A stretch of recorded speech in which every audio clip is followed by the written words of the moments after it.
Hello, we are back Hey, week with two. me too. Yeah, that's right. Yeah, May. I can't believe it's May. I'm like, am I saying Yeah, that right? Is it really? It's yeah. so crazy. Last day of school is next Friday. Not this Friday, but next Friday. Hey, there you go. That's cool. We I have bet you're excited and ready for summer. yes, we have map testing this week, and then we have some fun days and last minute things next week, and then we're done. It's gonna be Yay, nice. that's gonna be exciting. It's gonna be nice. I'm excited. Yeah, I bet. Oh my gosh, that's exciting. Well, Yeah. I have been editing Survivor, which is turning out to be almost as much work as balancing two clients and two books at the same time. Yeah. But then I also decided to start writing a book yesterday because I could handle it. And now it's like, oh, never mind, I'm swamped again. Uh, So, I think but it. I think it honestly feels like, at least from the way you've described it, it comes in waves. yeah, it's just like I don't know. I had a lot of free time, but I'd pushed so much aside that I was like just catching up on a lot of stuff and everything. So, and tonight, like the particular chapter I was editing was just like extra work. So, but I'm enjoying it. Like it actually doesn't feel like work when I'm editing it. So, Mm-hmm. and I'm excited. Like this is going to be a book that is good and it will wreck all of the readers. And I'm so excited for it. Mm-hmm. And I am just like Mm. It, randomly stopped. I saw that. I can't Oh see your my. picture. Oh, My camera went out. we're good. Okay. Are we still here? We're here. We got it. We're good. Okay. No one All saw that. right. No one saw Okay. that at all. Nothing happened. Nothing happened. Nothing happened. But yeah, it'll wreck the readers and I'm so excited to get it Sweet. out in the world. So I Yes. want to get to the I think you're gonna like it too, and I'm so excited. There's so much. But Yeah. and I want to get to the formatting stage, but I'm like I have to finish editing it first. That's We're fair. we're so close. That's But fair. I'm enjoying Assassin's Blade. I I knew you am, would. on the one hand, I feel like I'm cheating because I've reviewed the two stories that I finished so far and to like help me get my reading streak up. But it's not cheating because they are actually published separately. So technically speaking, I am actually reading the stories. I'm on the third one and I really liked the second one was like really fast paced. Like it was like a shorter one, so like it you read through it quickly. And I mentioned in a short that like her world building, like I was able to get into Irene. I think her name is Irene. It starts with a Y, but it looks like Irene just with a Y. Her the healer's perspective with her scenes, and I like that the situation that Selena is in. So spoiler alerts for Assassin's Blade, if you haven't read it, you have been warned. Yeah. um Basically that he's punishing her by sending her way off yonder, and she's in this backwater inn on part of her journey. And so far in that story, it mentioned hints like she didn't know what happened to Sam. And then so far in this one, it mentioned that she didn't know what happened to Sam. And so I'm like, what's happened to Sam? And I'm freaking out and stuff. So far in this one, it's okay. I liked the training that she did with Irene, the healer chick. Mm-hmm. Like that was actually cool because I knew every single technique that she talked about we learned in taekwondo. Like I actually remember Mm-hmm. our black belt master guy teaching us that, and I can remember hearing Mr. Martin and his voice explaining some of that techniques. So it was like really cool. Mm-hmm. And I love Sarah J Maas, at least in this series. She seems to like write out the fight scenes directly. I don't know if you noticed this as a reader, but like some authors will kind of like summarize the fight scenes, which is fine. Mm-hmm. I've always been a we're going to describe every punch and dodge and jab Mm-hmm. directly kind of girl, both writing and reading, and I like that she Mm-hmm. describes that directly. So, Yeah. um, but I've gotten to the part where she just arrived to the Silent Assassin's Keep, and she's kind of walking with that redheaded chick that for some reason reminds me of Urza from Fairy Tale, which is why I don't like her. I don't know, I just don't like those kind of chicks, but she's giving Yeah. me major Urza from Fairy Tale vibes. And if you guys love Urza from Fairy Tale, then please don't kill me. I just don't really care for her that much. Yeah. I But honestly, I think I you love would like Selena. the Silent Assassins. Like They definitely remind me of, like, in my head, I saw them as, like, silent samurai type of people. Like, that's the way I saw them in my head.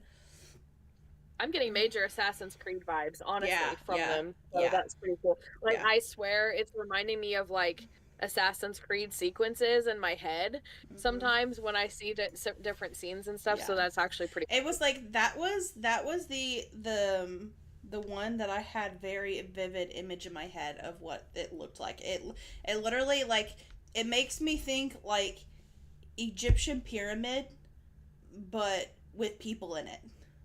But it's not a pyramid. Yeah. It's like sand, you know, like the sandstone walls. Like, that's the kind of vibe, the picture that I had in my head. And it's really strange, but, like, if that makes sense, and, like, wooden table, like that whole concept in my head is what I had envisioned. And that's the funny thing, is, like, I don't visualize characters in the way they look so much. Like, I'll remember details like blonde hair, but my brain just won't create characters very often. But it will create, like, locations. And that's the one time, that's why, like, sometimes I'm always so, like, hesitant for, like, movie adaptations, because I have an idea in my head of what I think it looks like the location looks like. Yeah. I'm the exact opposite. Like, I Really? I have no depth perception in real life. So my spatial awareness in real life is off, and so my spatial awareness in my memory and in my head is very off. And so I do have visuals of a landscape. Like, this one is so clear, and I was feeling hot with her because the way she describes the desert and stuff. And so visually, it's really descriptive. I can picture it.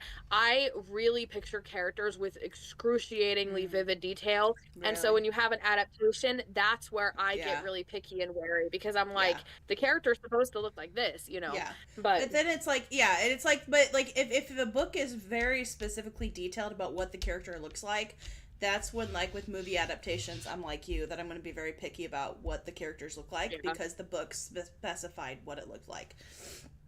And yeah, for sure, that's, like, one of those weird things, like, because, like, it's pretty clear. Yeah. And, like, with Harry Potter, like, I'm slowly watching the movies, and I haven't got caught up since my last Xbox went kaput. I haven't had the chance to, like, sit down where I've actually wanted to sit down and watch movies yet. I go through spurts with that. But it was so weird. Finico Dare in the movies, his character, that's who I picture in my head, and when I read anything with Cedric Diggory. I don't imagine Robert Pattinson. And the concept of Robert Pattinson throws me off. Like, it it completely ruins my vibe, because that is the only time ever when I've read a book and I've visualized a person. That's who I visualize. And I don't know if it's the personality, not really the personality, but it's so strange. And I don't know why it had to be such. I don't know why it had to be him, but it's like he's the one character that I so vividly visualize in my head. Yeah, well, for me, it was totally different because I didn't watch Harry Potter until well after Twilight. So when I saw him, my brain thought of him, and I've never found him, like, attractive or really, like, not likable, but because of his acting, he's probably got, like, a good person and all that stuff. But I've just never been, like, overly attached to him as an actor or a character or whatever you want to call it. And so I was never able to get attached to the character he played in Harry Potter. I can't even remember the guy's name, Cedric or whatever you said. Because it was Robert Pattinson, and I was only able to see the horrible Edward performance, which wasn't him. It was just like the movie, you know, that kind of, it wasn't horrible, but you could, like, nowadays looking back, you can tell that they they weren't fond of what they were doing, and, like, the directing wasn't the best, and, you know, and it's just like, it was like Edward to me, and I was like, that's kind of weird. So yeah, I get that. Well, I know you had mentioned you were gushing about the book that you finished before, and you'd had this interesting experience with withdrawal and trying to find a new book to read, so we'll get into all that now. Yeah, so I finished this one. I read a lot yesterday. I jumped back and forth between, like, I read with audiobook, like, I was physically reading while listening, and then, like, listening in the car when I couldn't, as I was just really invested in the story. And the female character reminds me of Selena Sardothian. She reminds me of her, Mm-hmm. but less in your Okay. face and less in your face and less I'm amazing and I know it. If you get Yeah. my vibes. Less of I'm that. sorry. There was a song that popped into my head when you said that. Okay. I know what song you're thinking of. Anyway. Anyway, Completely and derailed so everything. I I like her character. I find it really kind of Mm-hmm. interesting. Their whole dynamic is very interesting. I don't want to go any more detail than that, but I don't know. The male character in this feels different than the other male characters I've read to a certain extent. Like it just there's certain things that he Interesting. says that just itch a little part of my brain that I didn't know I needed itched, and it was nice. Nice. And it's the kind of Yeah. and it ended with the kind of endings that I like. So I liked it. Yeah. I'm kind of intrigued now. Yeah. Like, I'm kind of like, should I read that one or Air of Fire next? You know what I'm saying? It Like, I'm it kind of does go into that. it does go Curious. it okay, this whole series is very gods and goddessy, and so it kind of hints at that Yeah. at times. So that's brought up a few times as you read through the book. So just a fair warning on that. I know that's something with you that you're not always into. So that is I kind feel of like the first two books didn't bother me. They got into it a little bit, but it wasn't like overbearing in a way that like bothered me or anything. due to So, the setting of the third one. I could see why it's more like yeah. prevalent in the third one than the Well, others. even like But with um the Once Upon a Time, one of the seasons actually they go to the underworld and they meet Hades and they kind of bring that into play. mm-hmm. And that whole season, even though there's a lot of dramatic stuff going on, which I won't spoil for you, it's very dramatic, but I have so much trouble getting into it just because of the underworld setting has just never been my vibe. Like Yeah, Hercules, that's fair. not one of my favorite movies. Like I've Yeah. barely ever watched it as a Disney kid, as a kid.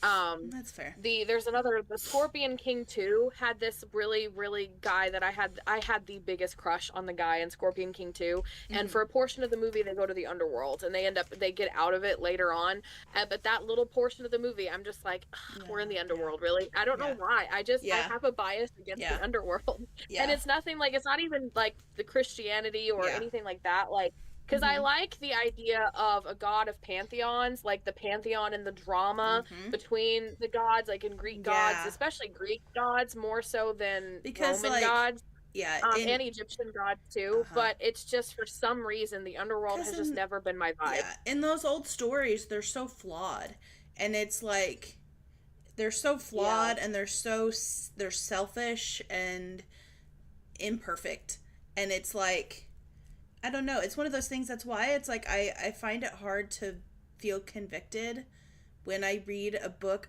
about like that's based off of that you can tell is based off that concept of like Greek gods and goddesses because it's so different than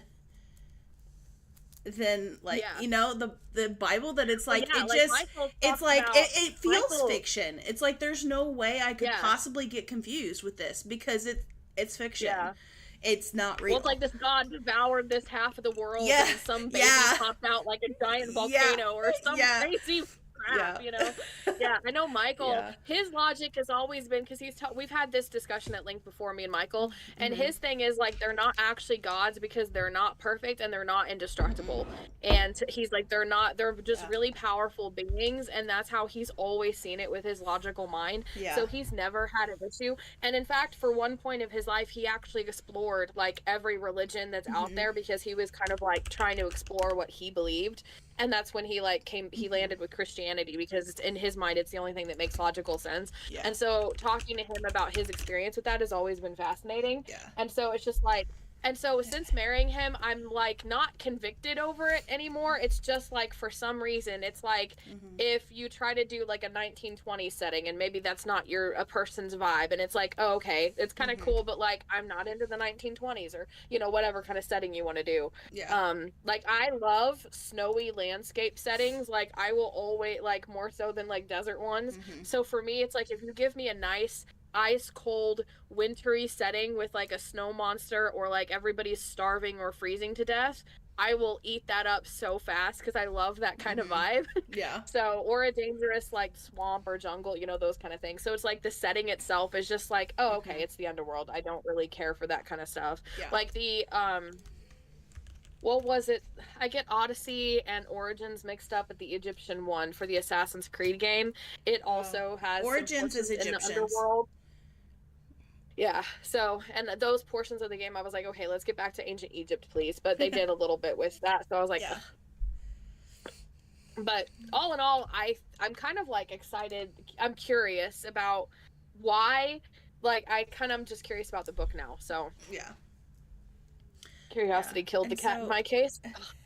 And so after I finished that one, I was like, I need another, like, I would like another Carissa Broadbent book, please, but I don't have one, and I have one pre-ordered, but it's not going to be here for a hot minute, so. What, November, wasn't it? I can't remember, but. Yeah, let's see. It was like in August or November? August 5th. August 5th. So it'll be on my August TBR, for sure. It's called The Fallen and the Kiss of Dusk.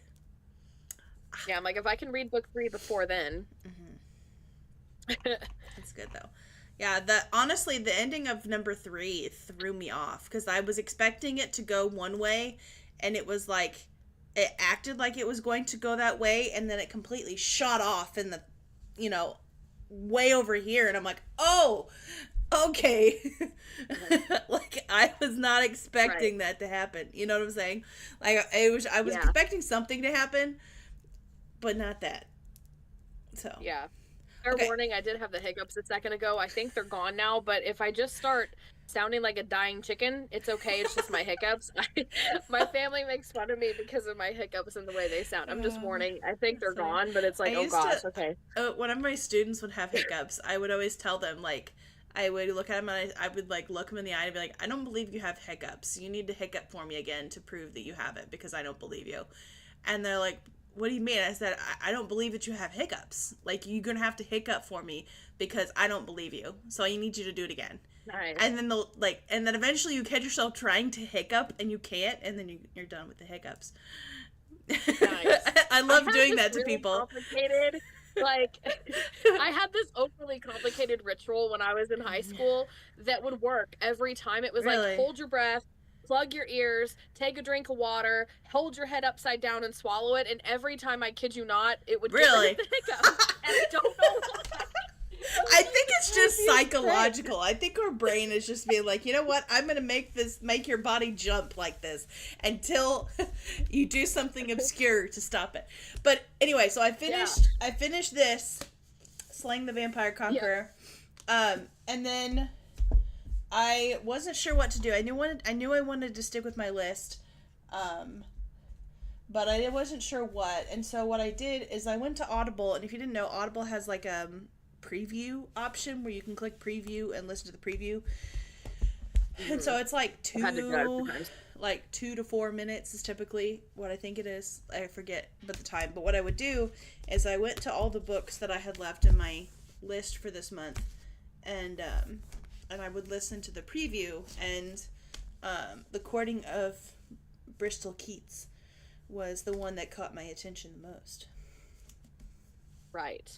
Ooh. It's pretty it still gives me like Louisiana like vibes for some reason when I look at the cover. Yeah, and it's really interesting. Like, and I honestly, like, I don't know if it was like the because I listened to Air Heir. I listened to that one. I listened to the second Crescent City book, and then Nightweaver. But it was like, Nightweaver was right off the bat I wasn't interested in. Like, I didn't even finish the full preview. I'm just like, I'm not into this yet. Because it was like pirates. Okay. It was like piratey vibes, and I'm just like, not feeling that right now. Yeah. No. And then Air was kind of, but it was just like, I don't know. Mm-hmm. It gave me Aladdin-ish vibes. Oh, okay. and I Cool. wasn't into that either. Or not cool. Yeah. But I think it'll be good. But it Quicksilver. was The beginning giving of me, Quicksilver is like that. yeah, it was giving me that kind of vibes, and I just like I don't know if I want to do this. And then the beginning of Crescent City Book 2, there was a character that I didn't recognize, like a new character, I think, and I wasn't ready to. I feel like after this book, I'll be ready to jump back into Crescent City for book 2, but I don't Right. know if it was because of the audiobook. Yeah. I think it was the audiobook was why that one was throwing me off, but yeah. So I'm going to try the That's kind of a fun way. yeah, it was interesting. Like, and I Kind of don't like know. me reading the beginning of the books, but you did it with like the audible visual Yeah. or hearing, not Mhm. visual. Yeah. Whatever it's called, you know, the hearing version of that. So that's really interesting. Yeah. But yeah, the book withdrawal is like a real thing. And it's Yeah. just like when you really enjoy a book and you just your head's in it and it's like you need more of it, but that's all there is to it. And it's like Yep. I had really bad after Haymitch's games and it got me out of a reading slump. So it's like I was in a reading slump, it got me out of it for a brief time, and then I went right back into my reading slump again. Yeah. So I'm just like glad that Assassin's Blade has gotten me back out of my reading slump again. Mhm. So yeah, But I'm glad you're enjoying are you enjoying it so far? I can never remember the title of this book, honestly, but the Louisiana Vibes one. The Courting of Bristol Keats. So That was like the something of be named something. Other than the like the first page or so, first couple pages, I haven't gotten very far yet. But it was like it was really interesting because there was a quote that was like she didn't recognize that there was like it wasn't something you could see, but as she splashed her face with water and brushed her teeth, her head turned slightly to the side. A strange, velvety warmth filled the air, though it was only a vague sense that she couldn't name. She didn't even realize she'd leaned into it, like a cat arching its back against a doorway. A doorway, yes, that is what she leaned into, and but she didn't know it yet. And I'm like, oh. That's a good line metaphor description. Like, that is, I know, and I'm like, okay. That, and I'm like, I have no context I know, for anything. and it made me think good. it's like, ooh. Ooh, I may actually have to add that to my ever-growing shopping. Dude, we need to go over at some point the shopping list on Amazon. Like, I have this list. I've just been adding books that look interesting to it, and I'm like, eventually I will buy these. I've been doing that to my Goodreads. 100 books by now. My Goodreads. Oh my gosh. My Goodreads list is like that. Instead of going to Amazon, I go straight to my TBR on Goodreads. Like, nice. Want to reads. Yeah. I need to transfer them over and like add them to my want to read on Goodreads and go through that sometime. That would be fun. Yes. What is it? All right, so I know you had an interesting story that we both accidentally had found, but I'll let you. I want to get your whole thing on it, so I'll let you start. So Audible has it was kind of a little under the radar. I think two people mentioned it, but it didn't explode as much as I was kind of hoping it would. But we know Audible has new is starting to put more AI features in regards to like narration and stuff. Well, today, as of May 13th, Audible announced that it would be offering AI-powered narration to select publishers. AI translation service will launch a beta later this year, and the exact quote from CEO Bob Kerrigan says, "Audible believes that AI represents a monumentous opportunity to expand the availability of audiobooks with the vision of offering customers every book in every language, alongside our continued investment in premium original content." Audible's goal is for AI to help expand the existing catalog of content available in audio. And the quote Another quote, the continued quote, another quote says, when you look at the audiobook format, it's roughly, depending on what metric you look at, somewhat between 2 and 5% of all books that are available. And it says Audible is offering publishers two production options.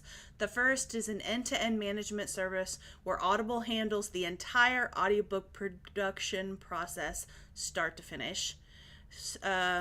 Says from getting the manuscript all the way through to the sale in our store, which I don't know how they can do that without. It's just audio like Amazon's getting so much of like a monopoly. I'm so scared. Like Amazon is literally from a self-publishing standpoint, it's kind of freaking me out. Yeah, it says the second option. It says second option is a self-service path that allows publishers to use Audible's technology while maintaining control over their own production process. Both options provide access to more than 100 AI-generated voices across English, Spanish, French, and Italian with multiple accents and dialects. Publishers also have the option to choose either exclusive or non-exclusive distribution for their AI-produced titles. So now publishers are going to be able to spend less money hiring people and using AI, is what this means. That the publishers are now going to choose. They're now going to be able to continue to be greedy, not hire people that are genuinely going to narrate these books and do a good job, but these publishers are now going to you're going to see a lot more publishers using AI narrators, unless of course the writer really pushes for that to not happen. I could see certain writers really pushing for that. Too. Here's another thought too. I feel like, and I kind of hope this is the end result of this, is that this could open up the door for indie authors to be more popular because we are being a little bit more authentic and like, you know, hiring the narrators and self-publishing our books and not using AI for marketing, writing, cover designer and artists and like, you know what I mean? Like the more, if publishers lean into this, I could see potentially readers and authors kind of like actually leaning more toward those who are not using them. So publishing companies who don't, indie authors who don't, because some indie authors may lean into this too, because it depends on how Audible is going to handle it in terms of like, are they still, because I know if you do royalty share, if you can't afford to pay for the whole audiobook outright, which you're looking at $2,000 to $6,000 per audiobook just for a roundabout. If you can't afford that, you have to do what's called royalty share, which is what I do, where you get paid half of some of the percentage and the narrator gets paid some of the percentage that comes out of your side, and Audible gets like 40 to 60% of it. So with this, that's with a narrator involved because that's another person doing an actual job. So if Audible's doing all of this with their machines, the machine doesn't take a cut, but I think Audible's going to use this as an excuse to get more of a cut just because you're still using their paying them to do it. You know what I mean? Because they don't, Audible has been fair. Like Brandon Sanderson spoke out against Audible and the way they treat indie authors anyway, because they don't give us that was a thing a while back, and it seems like people just kind of stopped talking about it. But like I remember that being a thing, like. And it does touch on the earlier AI stuff that we talked about. We touched on a little bit earlier on. It says this is not Audible's first AI project. Currently, the company operates an invite-only beta with Amazon's KDP, allowing independent authors to create audiobooks with AI voices. Within the KDP environment, they can have access to about 100 voices. Kerrigan says, in a very few steps, they are able to create an audiobook that then becomes available automatically through Audible. So I do remember that. That was something the earlier talk. About that. So that's through KDP side of things when you self-publish a book. So it's actually not on Audible's self-publishing platform ACX. So it's like two different platforms. Gotcha. And it says, in addition to narration, Audible will begin rolling out AI translation services in beta in 2025. Kerrigan notes that the company plans to support both speech-to-text and text-to-text translation from English to Spanish, French, Italian, and German. Speech-to-speech translations will preserve original narrators' voices across languages, while text-to-text translation will convert manuscripts before applying either professional or AI narration. Why in the world would you not just hire, because you can hire translators to translate your book for you. Like, I've never done it, but I've thought about it. Like my question is I'm sure there are thousands and thousands of Spanish narrators or Italian narrators or German narrators or French narrators that would be more than willing to narrate versions of these books. And it's like, but here's the thing too, is like, what happened to the quote, spending money to make money? Like, what happened to that? Is that like not a thing in today's world? Like, these big companies, like, I thought that was the thing with big companies. Like, you have to be willing to spend money in order to make it. And it's like, are we just spending all of our money into improving AI? Is that what they're spending their money on instead of spending their money on people? Like, where is the money going? Yeah, it like brings up the question, like, where is the money going? I don't know. Because they make tons of money from these authors. Mm-hmm. And also, if you're an author getting on Audible, or if you're a narrator working for them, there's still kind of like a gap in the market where it's not overly flooded or saturated with books yet. Yeah. So you're more than likely, your audiobooks will get seen more, or you're like, if you're a narrator, you will get hired more often, just because there's kind of like a lack of people on the platform right now. Yeah. So it's like the fact that they're also switching to AI, replacing the humans who are doing a perfectly good job. Yeah. Like, I've had a relatively good experience with most narrators, not all of them, because I've had some bad issues, but it's just like, and then where is the money going? Yeah. That they and then it makes me think of, like, because there's like a handful of, there's like a couple, at least one or two, like one that I've listened to pretty faithfully for quite a while now, and there's another new girl that I found, not new, she's not new, but she's a girl that I've discovered, and I found her, and I like, they're both amazing narrators, and it's just like the concept of like these big companies trying to replace them with AI just makes me sad.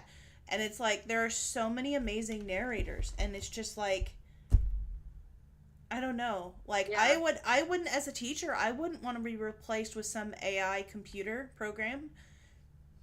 You know what I'm saying? Like, there's something about human interaction. So it's like, the concept of like any AI taking over and replacing any kind of job or career just makes me sad and irritated, because it's just like, and I feel like we're losing humanity. I feel like that's what I feel like humanity is slowly just giving way to AI. And it's just like, I don't want Wall-E. The thing is, Wall-E's a great movie, but I don't want that. I don't want Wall-E. The thing is, though, it's like, it will never, it'll never replace the humanity in it, because what it creates is not as good as humanity, if that makes any sense. You can tell just a matter of like how the world is going to be leaning toward it, and what's going to happen as the world's response, and what's going to happen.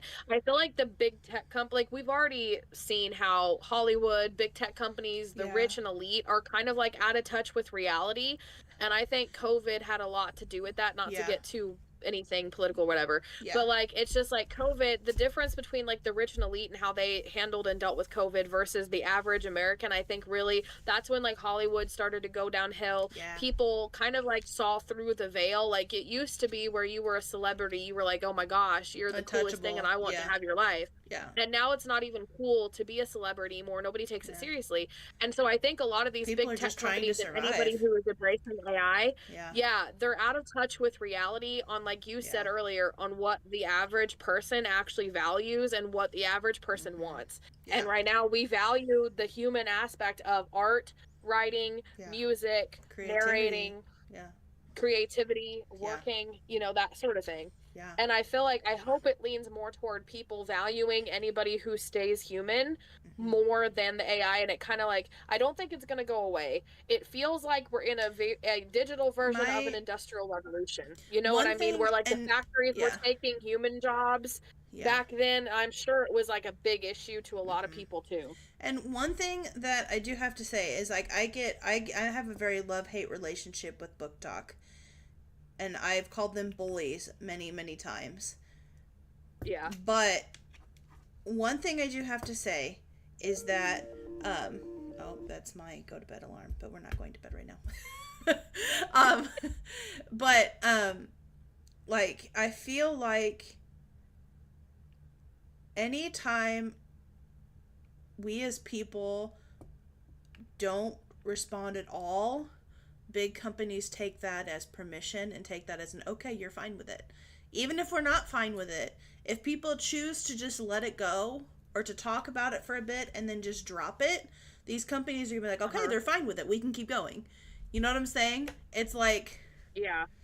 and there's so many times like, and we see that when TikTok gets, like somebody will say something and it turns into the whole like drama, like TikTok drama or whatever, and it's like people don't let it go. Yeah.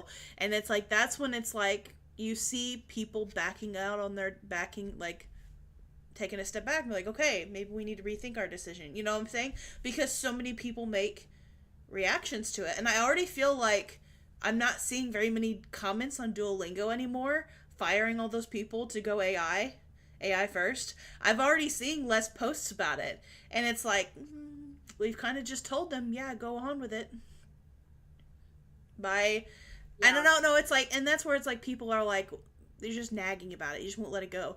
And it's like, I mean, yeah, but at the same time, if enough people continue to make noise long enough, oppositional noise long enough, it'll tell the company, and the company will change their mind about it. Yeah. And so it's like on the one hand, you can have a positive version of the TikTok aspect where it's like you call people out when there's something unethical going on. Yeah. When it's like the readers getting together to bully an author into changing a cover, like, you know, it's like that's kind of petty, but you can use that same energy for like a positive, speaking out against something that's negative. Like you can use it positively, you know. Yeah, it's like with great power comes great responsibility. It's like with a great big TikTok account comes great responsibility. Yeah. So to speak. Oh, that is true. Yeah, that's I don't know. I have it such a like it for it, AI used to help streamline my brainstorming process, but I've had such a hate love relationship with AI.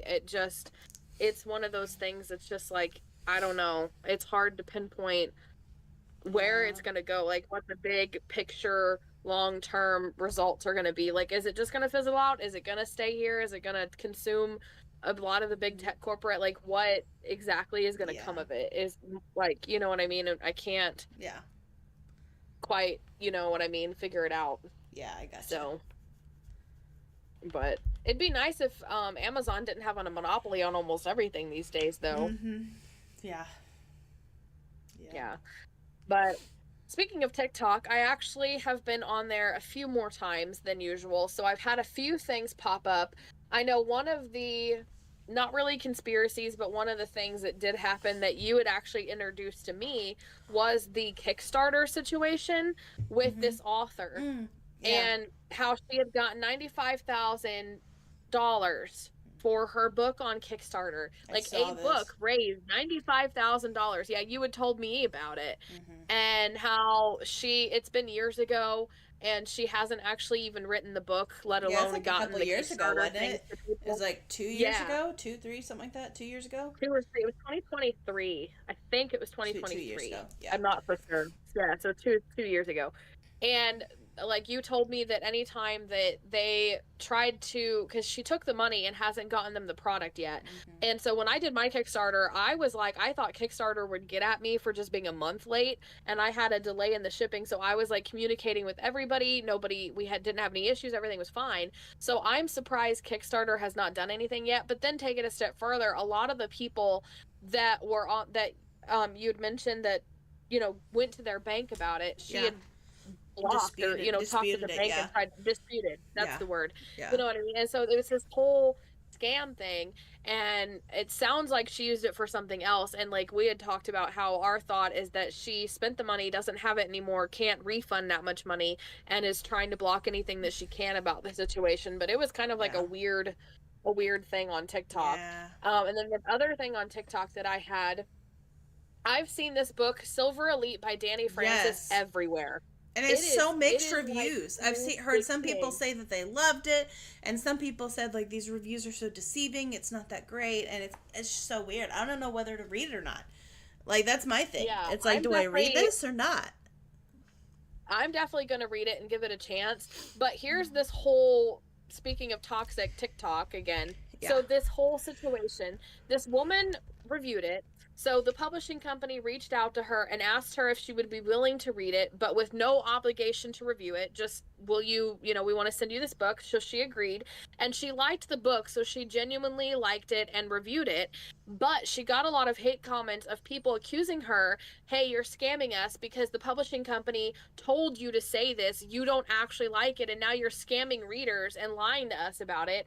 But the truth is, she really enjoyed the book, and she's like, she kind of like ranted how she's tired of like the negativity on TikTok, and a lot of the comment section in her video was the same thing. Like, I'm tired of the negativity on TikTok. She's like, can a millennial just not enjoy a YA dystopian romance, please? Like, anymore? And she was really frustrated with it. And so it's kind of like the same thing where you have a lot of mixed reviews, whether it's good, like, I don't know, people were like, you're scamming us. It's like, well, how would you know if you haven't read it? Like, you read it for yourself and determine whether you like it or not.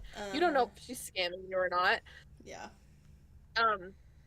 So that was like, it's like, well, should you even, like, it's your honest opinion on a book. So it's like, for people to just, it's just crazy.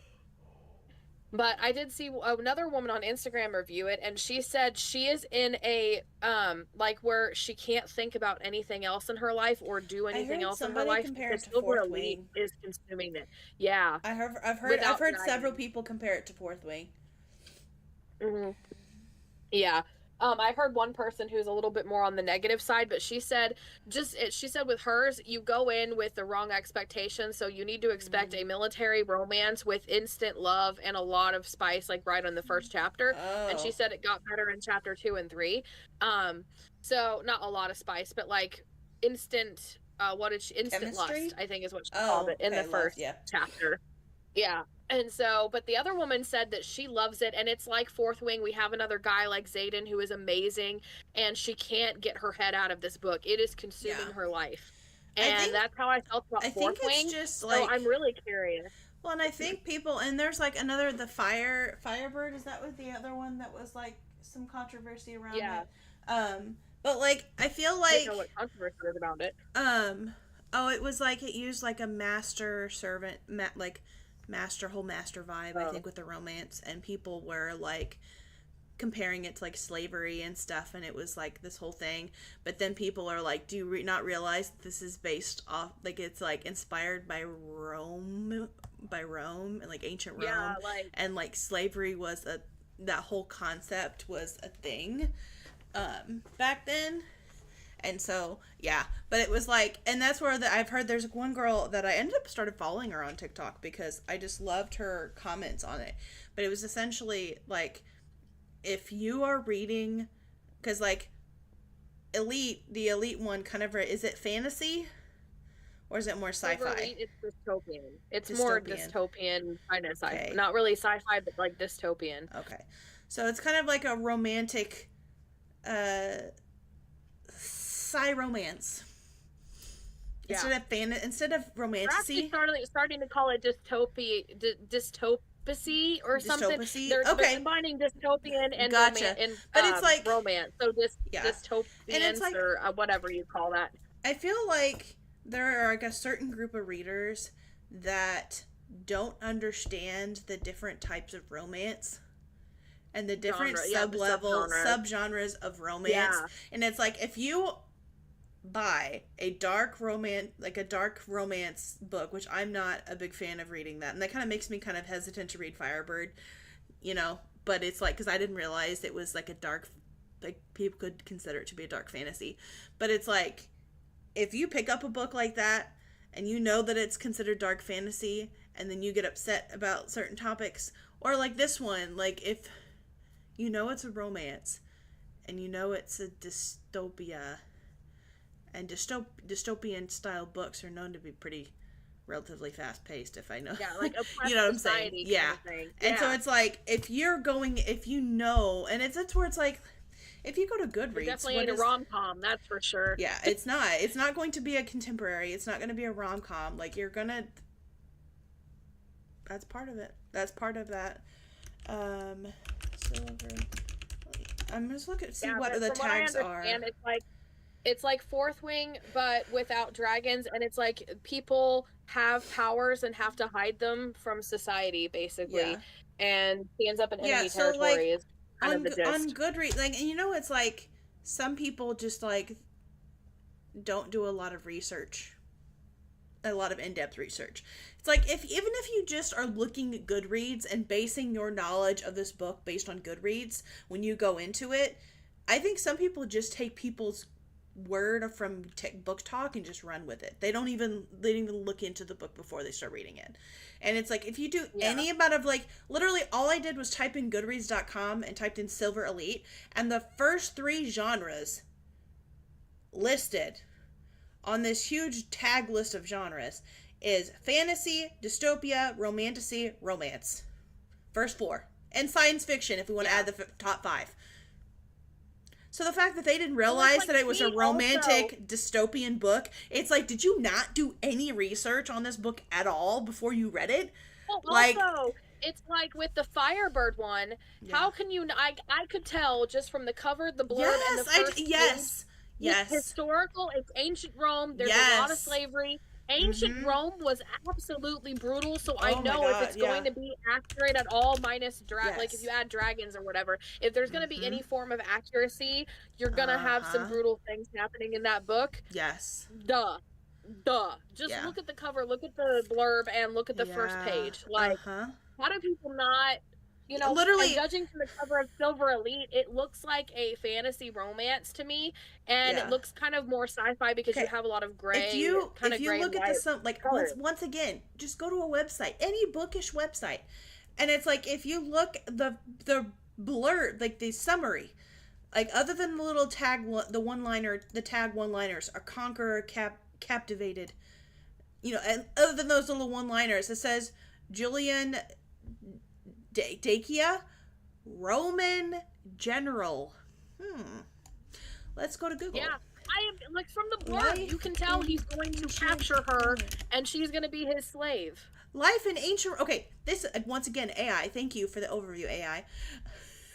Life in ancient Rome was a mixture of grandeur and hardship, with daily routines and social structures varying greatly depending on one's social class and wealth. AKA, some people were not that lucky. Yeah.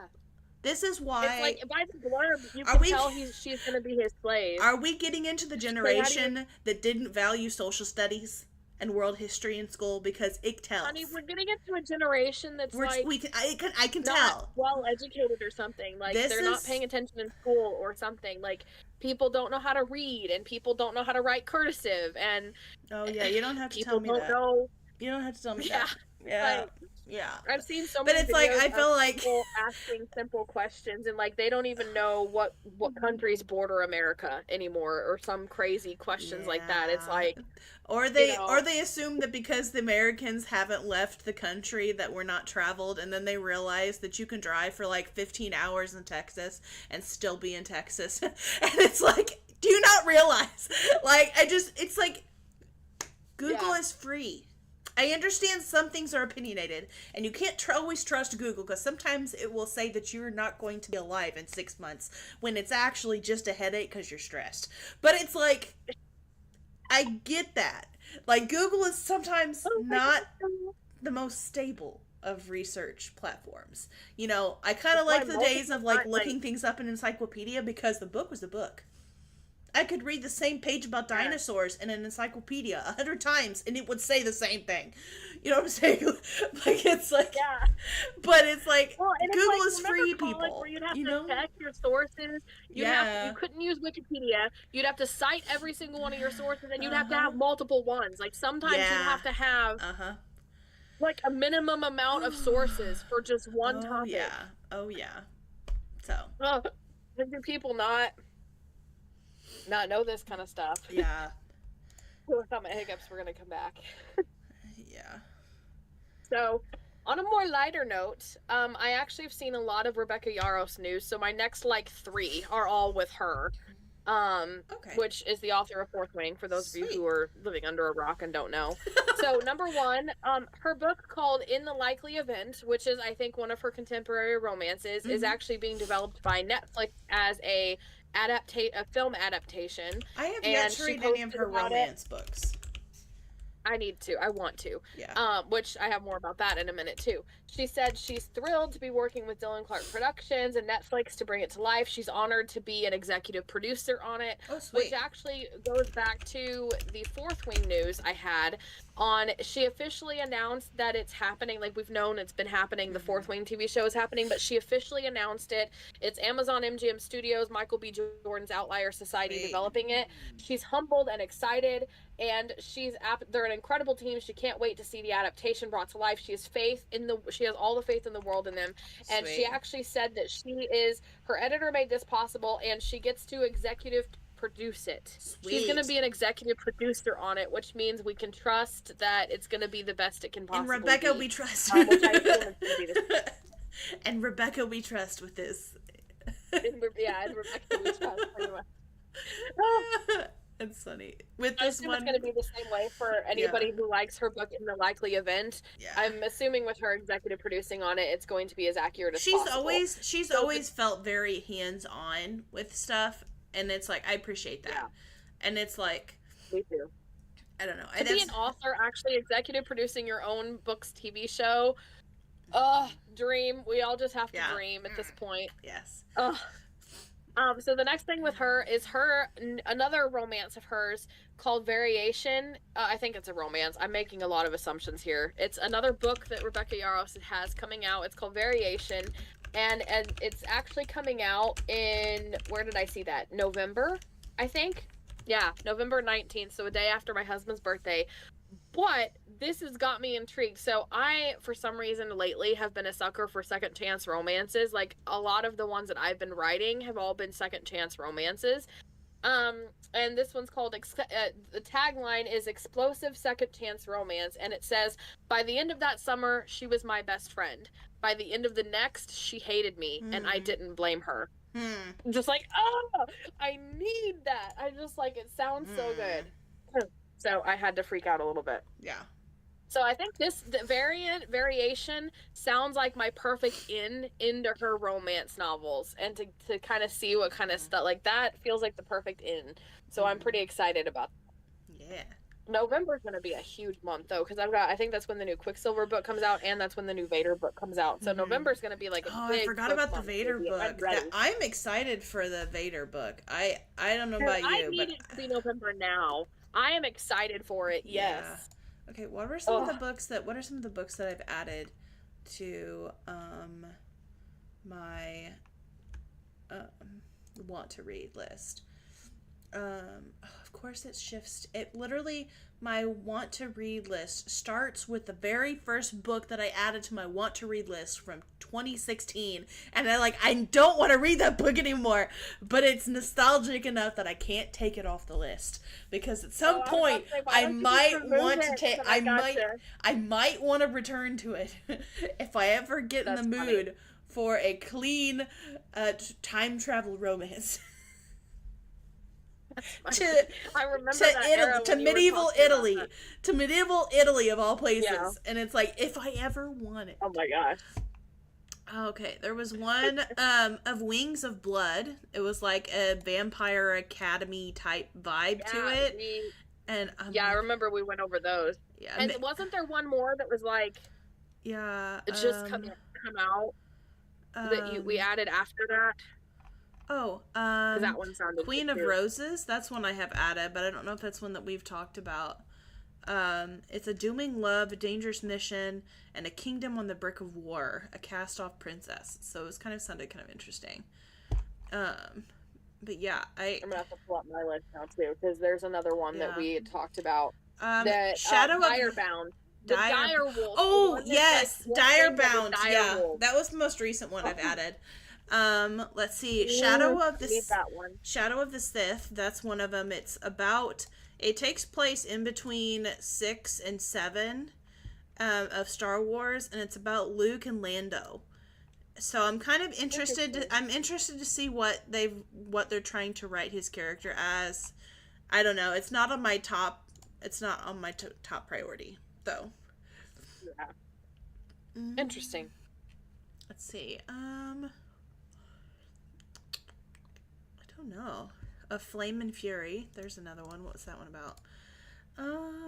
Fourth Wing meets Iron Widow. Enemies to lovers romantic fantasy. Like, Iron Woman, what?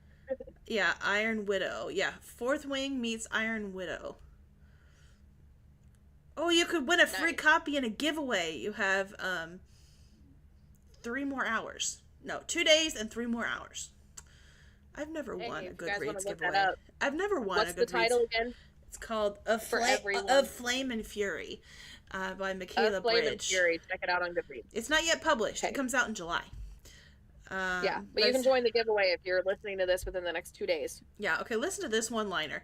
It's on an island built from ash and shrouded in fire. Phoenix racing is a sport just as profitable as it is deadly.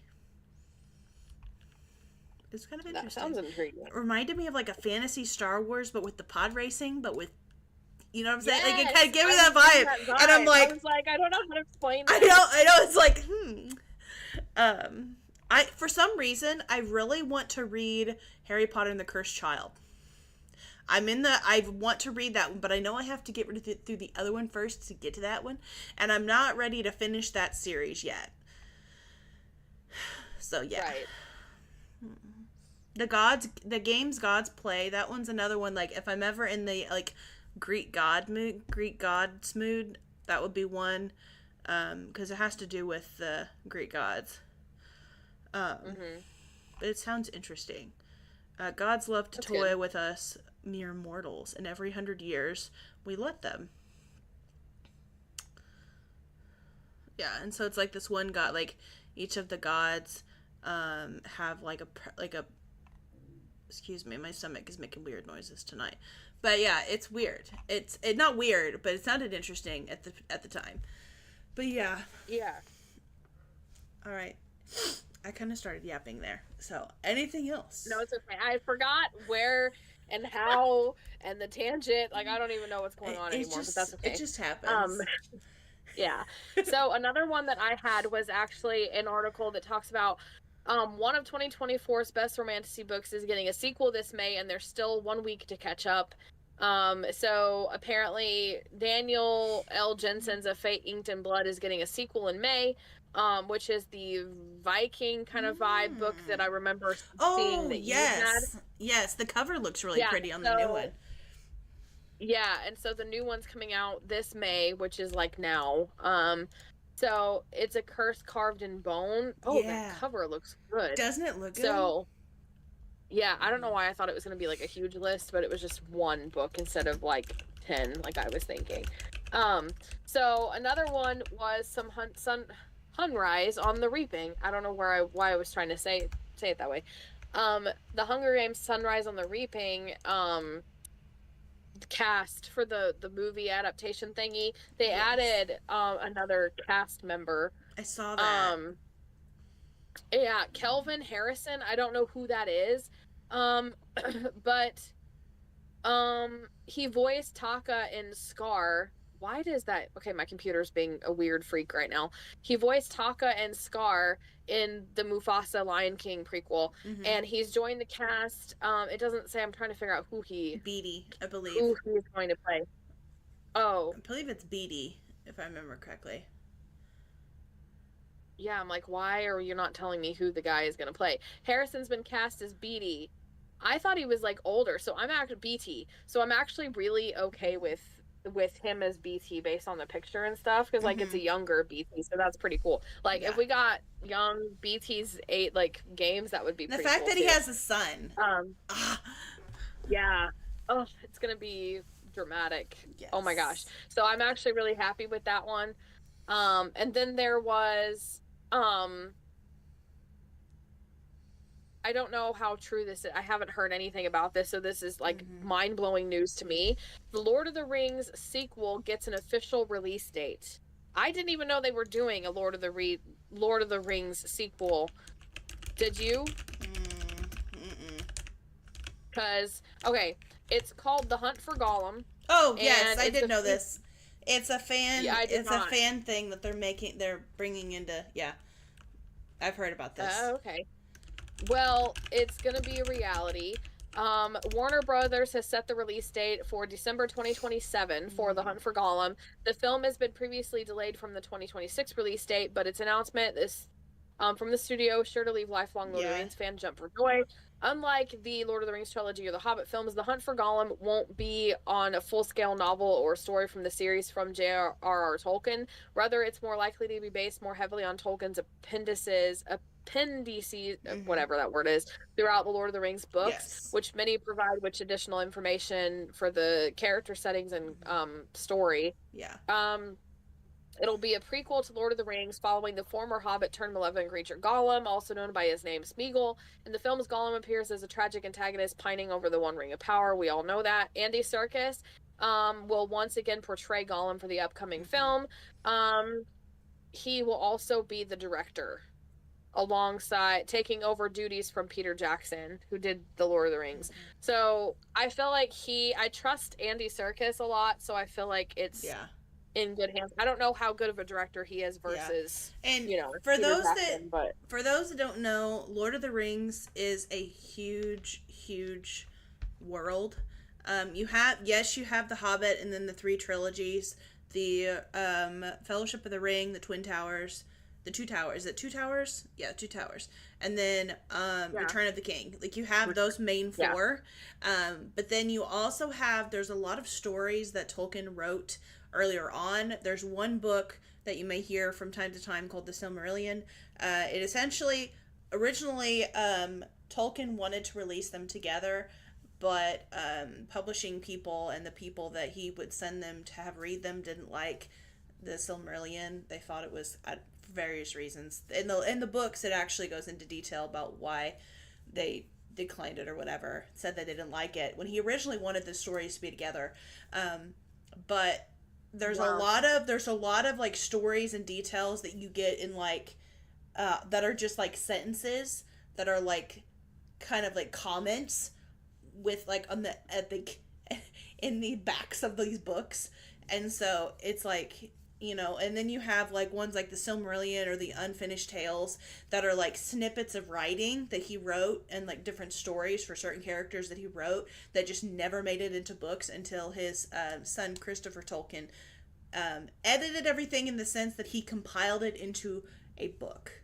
That's the extent of like yeah, that makes editing sense. that he did. Like he didn't actually change any of his father's writings. And it's kind of cool because these small books here, you can't really see the titles of them, but they're like Baron and Luthien is my favorite, but it's essentially the same story, but you see the evolution of Tolkien writing it, and it's like my favorite version, the latter version that feels most similar to his style of writing in these never finishes. And it's like it Like stops the worst in the cliffhanger. story, but Yeah. the stories are so good. And so it's like, yeah, I'm excited for more movies in that whole series. I know that some people are kind of hesitant about it because again, the world is so huge.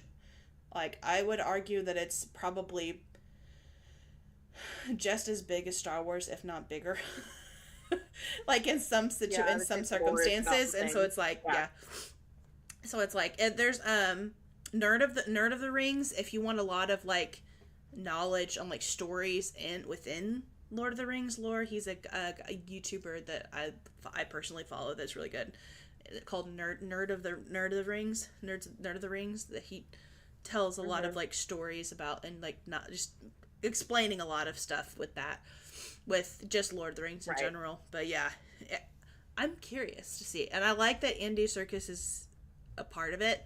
That makes it feel Mm-hmm. way more official. I don't know, it feels weird, but it's like it just makes it feel more Yeah. like serious, like it's a serious project. It's not some like fan film that they're that they've gotten a bunch of Mhm. famous Or people to do. something that they'll go against like Yeah, J.R.R. Tolkien or, yeah. anything like that. Like, Well, and true to the character too. It's yes. interesting though because Andy Serkis is older, but it seems like this is like younger Smeagol, Mm-hmm. like Smeagol Gollum. So I'm Yeah. interested to see how that plays out. I'm sure Mm-hmm. they have a lot more technology now, Well, so and what's I'm sure interesting that won't be too a problem. is I don't know if people knew this, but Andy Serkis narrated all of the Lord of the Rings books on Audible. Like he released narrations for them. Um, so we know that he's read them at least at least once, Yeah. and um, and I'm wanting to say that he did the Silmarillion too. Yeah. If I can spell it right, that would be fantastic. Anyway, um, no, I don't know. I thought he did maybe, but I can't remember. I don't. I think it's in the work. It was in the works, but it's not actually a thing. Maybe. Hmm. There we go. Let's click his name. Twin Towers, The Hobbit, Fellowship, Return. Yeah, he did.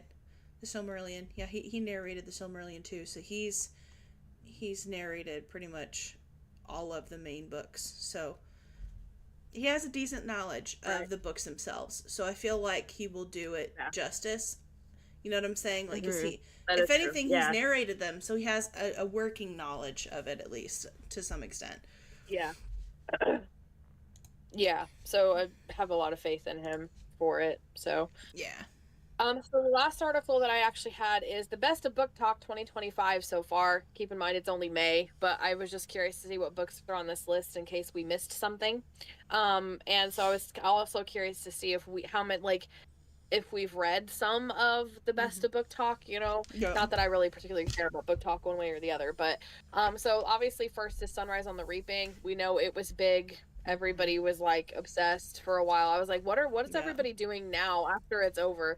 Onyx Storm, same thing. That Mm-hmm. was the first book that I actually went to the release day for, so that was fun. Mm-hmm. Next one is called Deep End by Allie Hazelwood. I've heard of her. She is a romance author, and so I have been curious, loosely curious, not like overly curious. Um, so yeah, that's like a romance novel. And Emily Henry's new book called The Great Big Beautiful Lie. I don't know if it's actually a new book or not, but The Great Big Beautiful Lie, I think it is because I feel like I've seen it in TikTok at Target and stuff. Um, so she's really big. She's a romance author. Now, I actually have been wanting to read her books because a lot of the book, like, especially one of the booktubers that I really love is obsessed with Emily Henry Mm-hmm. and thinks that she's really, really good. So I have been curious to read hers. Um, so, um, I'm trying to figure out the blurb here that they wrote. So, The Great Big Beautiful Lie is sunshiny Alice Scott and grumpy genius Hayden Anderson are battling it out to write the life story of a mysterious woman named Margaret Ives. Margaret's only giving them a little piece of the puzzle, and with a strict NDA and a major spark between them, things are getting complicated. Will their story and Margaret's be a thrilling mystery, heartbreaking tragedy, or a swoon-worthy romance?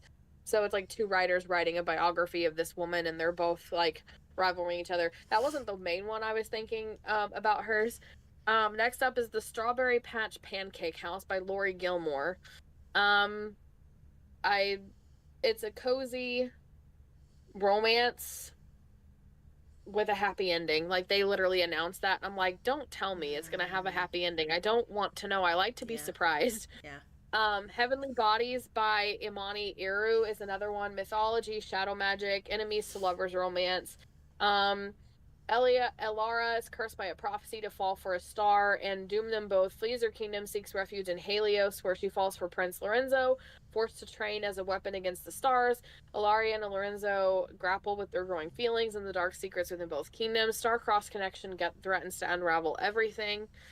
Um, so the next up is The Wedding People by Allison Espach, and I actually feel like I've heard of this, and I think it has some darker, not really dark topics. Like it's not like romantic dark, but just like heavy topics um for a romance book.